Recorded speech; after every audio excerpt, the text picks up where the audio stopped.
While exploring Descartes' path to rediscover reality, he attempts to solve one of the biggest questions debated in human history, the existence of God.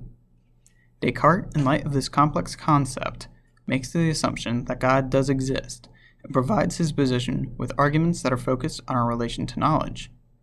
Take, for example, the chimera. With it having the head of a lion, a goat's body, and a dragon's tail, it is a creature that hails from Greek mythology. One may also describe it as the world's most annoying paternity test. We know what each of these animals are in context, the lion, the goat, and the dragon, but without the existence of God, Rene Descartes argues, we don't have a preconceived notion for any of these animals, and that we would not be able to comprehend these concepts or anything else around us in the world.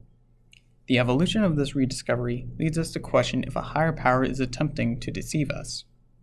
Descartes' argument for this existence harkens back to one of his quotes in the first meditation.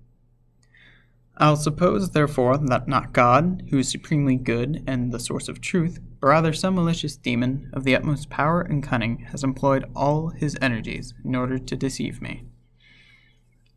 Descartes does establish that God is a force of perfection and is able to defend this position, that God is a perfect being, but we are not, as he states that, quote, "It is manifest by the natural light that all fraud and deception depend on some defect," unquote.